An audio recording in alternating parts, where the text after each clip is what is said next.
Halo, selamat sore Sobat Resmi. Kembali lagi dengan saya, Abdullah Maulana, sebagai Personal Assistant Project di Divisi Sekretaris Direksi. Nah, dalam minggu ini saya ingin melanjutkan terkait aset tetap dari pengertian, jenis, karakteristik, dan contohnya juga. Dan kita juga belajar mengenai metode penyusunan asetnya juga. Nah, sekarang untuk di part 2, kita belajar mengenai klasifikasi aset tetap. Jadi dengan berbagai karakteristik yang dimiliki pun juga membuat aset ini pun juga dibedakan menjadi beberapa jenis. Di antaranya itu ada dua ya. Yang pertama itu lahan dan inventaris. Yang pertama terkait lahan. Salah satu aset tetap adalah lahan itu baik berupa sebidang tanah kosong maupun bangunan jadi. Jadi dalam akuntansi perusahaan pun tanah dan bangunan di atas suatu lahan itu harus dipisahkan pencatatannya. Nah, kemudian yang terkait inventaris. Nah, peralatan yang dianggap sebagai aset tetap adalah alat-alat besar yang dimanfaatkan dalam kegiatan perusahaan.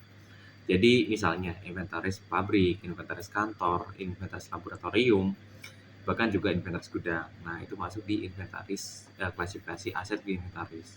Nah, kemudian kedua, kita belajar mengenai metode penyusunan aset tetap. Jadi agar revaluasi aset tetap itu tidak berbeda-beda pada tiap perusahaan, maka kita pun juga harus melakukan metode penyusunan aset tetap yang namanya penyusunan aset tetap jadi itu sesuai dengan yang ketentuan yang berlaku juga.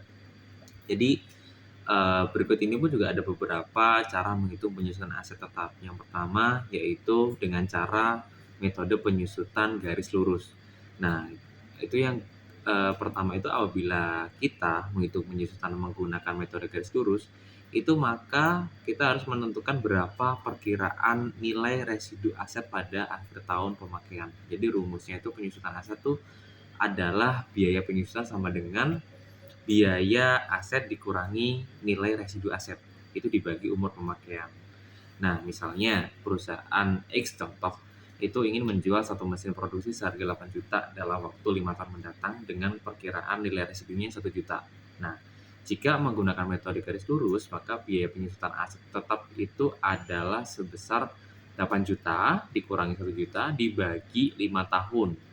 Jadi 7 tahun itu dibagi 7 juta dibagi 5 tahun. Jadi 1,4 juta per tahun. Itu adalah metode penyusunan aset tetap yang menggunakan metode penyusunan garis lurus. Yang kedua, nah kita pakai penyusunan saldo menurun ganda. Nah, itu dibandingkan dengan metode garis lurus, penyusutan saldo menurun ganda itu lebih detail dan berhati-hati dalam menentukan perkiraannya. Jadi pasalnya pun gini, nominal biaya penyusutannya itu lebih besar hingga 2 kali lipat.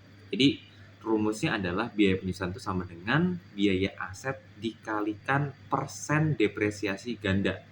Dengan contoh persoalan yang sama seperti sebelumnya, jika menggunakan metode saldo menurun ganda, maka biaya penyusutan aset tetap itu sebesar misalkan total nilai residunya itu sama dengan 8 juta dikurangi 7,3 juta. Nah, itu sama dengan 622.000.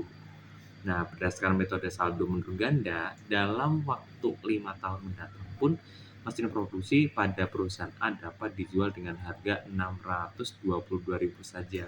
Begitu. Nah, metode ketiga kita pakai penyusutan saldo menurun tunggal. Jadi, meskipun dilakukan dengan penuh hati-hati, metode saldo menurun ganda kerap tidak sesuai dengan ekspektasi juga karena jadi maka dari itu pun juga opsi kedua pun kita juga dapat menerapkan metode penyusutan saldo menurun tunggal dengan rumus biaya penyusutan sama dengan biaya aset kali persen depresiasi tunggal. Jadi ada ilustrasi contohnya juga ya. Misalkan tadi 8 juta dikurangi 5,6 juta itu 2,3 juta. Jadi istilahnya adalah mesin produksi pada perusahaan X tadi itu dapat dijual dengan 2,3 juta karena telah melebihi perkiraan nilai residu sebesar 1 juta. Nah, begitu. Nah, kemudian metode keempat terkait penyusunan jumlah angka tahun. Jadi, cara perhitungan aset tetapnya itu adalah dengan metode penyusutan jumlah angka tahun. Nah, adapun ini dapat dihitung dengan menggunakan rumus biaya penyusutan sama dengan umur pemakaian kali biaya aset dikurangi residu. Nah, itu baru dibagi angka tahun. Jadi dengan ilustrasi contoh persoalan yang sama ya, sehingga seperti sebelumnya menggunakan jumlah angka tahun, maka perolehan biaya perusahaan sebesar jika perusahaan X perkiraan nilai residu saat dijual adalah 1 juta, maka jumlah biaya depresiasi harus berada pada angka 7 juta begitu. Nah, yang terakhir itu penyusutan satuan hasil produksi. Jadi kita dapat mengetahui perkiraan nilai depresiasi itu berdasarkan total barang yang diproduksi. Adapun rumus perhitungannya itu adalah biaya penyusutan sama dengan jumlah produksi dibagi total produksi usia ekonomis dikali biaya aset dikurangi nilai residu. Jadi perusahaan contohnya perusahaan X tadi ya akan menjual mesin produksi seharga 8 juta berkapasitas produksi 100.000 kali dengan perkiraan nilai residunya 1 juta. Nah, jika menggunakan metode satuan hasil produksi, maka biaya penyusutan yang diperoleh itu sebesar perusahaan X mendapat nilai residu 1 juta, maka total biaya depresiasi haruslah berada di angka 7 juta. Gitu. Nah, kemudian perolehan aset tetap. Aset tetap itu tuh bisa diperoleh dengan cara mulai dari pembelian aset, sistem barter. Sistem barternya itu sistem barter surat berharga ya hingga donasi. Jadi beberapa itu yang bisa selengkapnya itu pertama itu terkait pembelian tunai. Aset tetap itu adalah kekayaan perusahaan yang diperoleh dari hasil beli secara tunai dan dimasukkan ke dalam pembukuan anggaran perusahaan. Adapun anggaran tersebut itu berupa total pengeluaran agar aset dapat dipakai. Yang kedua itu terkait ditukar dengan surat-surat berharga. Salah satu cara perolehan aset tetap adalah melalui pertukaran surat berharga. Nantinya akan dimasukkan ke dalam pembukuan sesuai dengan harga pasar saham. Nilainya yaitu pertukaran nilai tukarnya itu bisa berguna untuk menjadi dasar pencatatan pendapatan aset tetap. Yang ketiga yaitu diperoleh dari hadiah atau donasi. Jadi selanjutnya pun cara memperoleh aset tetap adalah dengan cara donasi atau transfer tanpa adanya timbal balik. Adapun juga biaya penyusutan yang didapatkan dihitung dengan cara yang sama seperti aset tetap lainnya.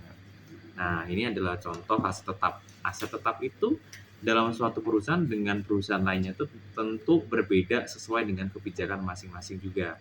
Namun pada umumnya yang menjadi aset tetap itu adalah tanah bangunan, mesin produksi, gedung perkantoran, mobil perusahaan, kemudian ada furnitur seperti sofa, perangkat komputer hingga alat dan mesin produksi. Nah, itu tadi penjelasan mengenai pengertian aset tetap, karakteristik, contoh, dan cara mendapatkannya.